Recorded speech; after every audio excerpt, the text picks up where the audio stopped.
نور جہاں ڈرامے کے سیکنڈ لاسٹ ایپیسوڈ کے ٹیزر میں آپ لوگ دیکھیں گے کہ نور جہاں کی ہر چال گھوم پھر کر واپس اسی کے سامنے آ گئی ہے۔ نور بانو مراد کو لے کر الگ ہو گئی ہے اور سفیر اور حنیت بھی اب اپنی بیویوں کی ہی طرفداری کرنے لگیں گے اور اپنی ماں کی زیادتیاں ان دونوں کو نظر آنے لگیں گی۔ سفینہ حنیت سے کہے گی کہ یہ زندگی بہت بڑی ہے اور لڑکیوں کو تو نہ جانے کون کون سی آزمائشوں پر سے گزرنا پڑتا ہے، اس لیے ہمیں اپنی بیٹی کی قدر اس گھر میں کروانی ہوگی اور جو زیادتی اس کے ساتھ اس گھر میں ہو رہی ہے وہ اب نہیں ہونی چاہیے۔ حنیت کو بھی نور جہاں کی یہ بات بہت زیادہ بری لگے گی کہ وہ اس کی بیٹی کے اوپر اختیار شاہ کو بیٹا ہونے کی وجہ سے ترجیح دیتی ہے اور دونوں بچوں کے ساتھ نور جہاں کو برابر کا ہی رویہ رکھنا چاہیے۔ یہ چیز حنیت کے دل میں اپنی ماں نور جہاں کے لیے بدگمانی پیدا کرے گی۔ ایپیسوڈ 32 میں مزید آپ لوگ دیکھیں گے کہ ماہا کو اب جاب کرنی ہے اور نور جہاں اپنی بہوؤں کے جاب کرنے کے سخت خلاف ہے تاکہ وہ اس سے انڈیپینڈنٹ ہو جائیں گی اور پھر اس کی نہیں سنیں گی۔ سفیر نور جہاں کے سامنے ماہا کی سائیڈ لے گا تو نور جہاں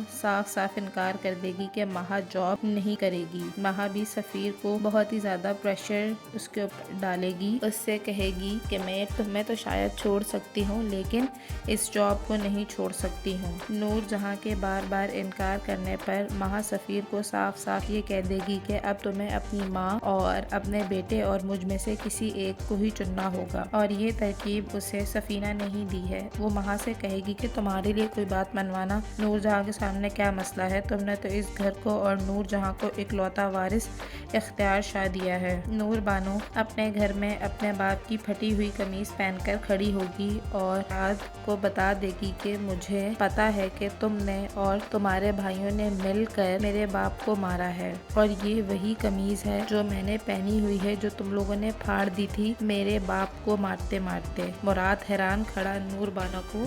دیکھتا رہ جائے گا۔ اگر یہ ویڈیو آپ لوگ کو پسند آئی ہو تو لائک کریں، شیئر کریں، کامنٹ کریں اور میرے channel drama dialogue by Tuba کو سبسکرائب کریں۔